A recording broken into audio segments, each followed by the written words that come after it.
नमस्कार मित्रांनो। तर बदलापूर घटनेमध्ये काय झालं हे आपल्या सर्वांना माहिती आहे।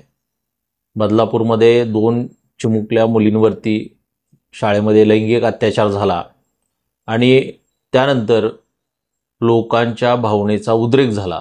संतप्त लोकांनी रेल रोको केला, त्याचबरोबर खूप मोठ्या प्रमाणामध्ये शाळेची तोडफोड करण्यात आली। या प्रकरणावरती ॲक्शन घेत सरकारने SITची नेमणूक केली, आरोपीला अटक करण्यात आलेली आहे।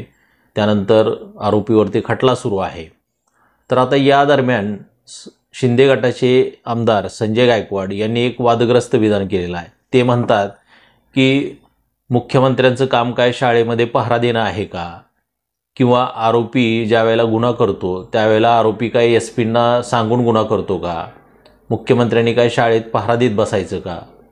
तर अशा पद्धतीचं जे अशोभनीय वादग्रस्त विधान आहे, वक्तव्य आहे संजय गायकवाडांचं, ते अतिशय खालच्या पातळीचं आहे। म्हणजे सरकार म्हणून सरकारने या गोष्टीची जबाबदारी घेणं आवश्यक आहे।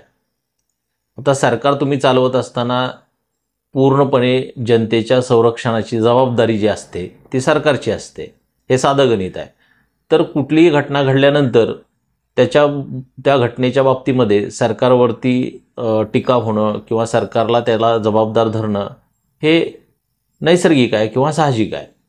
तर जर लोकप्रतिनिधी अशा प्रकारची विधानं करत असतील, अशा पद्धतीची जर असंवेदना जनतेच्या बाबतीमध्ये लोकप्रतिनिधी दाखवत असतील, तर अशा लोकप्रतिनिधींना निवडून देऊन आपण काय साध्य करतोय हाच मोठा प्रश्न आहे। तर मित्रांनो, जेव्हा संजय गायकवाडांनी हे विधान केलेलं आहे आणि मीडियावरती, सोशल मीडियावरती आता हे ट्रेंड होऊ लागलेलं आहे, तर याच्या बाबतीमध्ये लोकांनी अतिशय घाणेरड्या कमेंट, म्हणजे संजय गायकवाडांनी मी तर म्हणतो त्या कमेंट वाचाव्या आणि त्या कमेंट वाचल्यानंतर संजय गायकवाडांना कळेल की आपल्या बोलण्याच्या बद्दल लोकांच्या मनामध्ये किती रोष आहे, किंवा आपण जे काय आत्ता जे काही बोललेलो आहोत त्याबद्दल लोक किती आपल्याला शिव्या देत आहेत हे संजय गायकवाडांनी निश्चित वाचावं।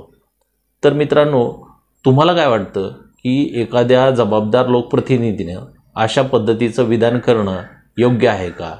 तर मला तर वाटत नाही की अशा पद्धतीचं विधान लोकप्रतिनिधीने करणं हे योग्य आहे, कारण लोकप्रतिनिधीची पूर्णपणे जबाबदारी असते जनतेच्या संरक्षणाची।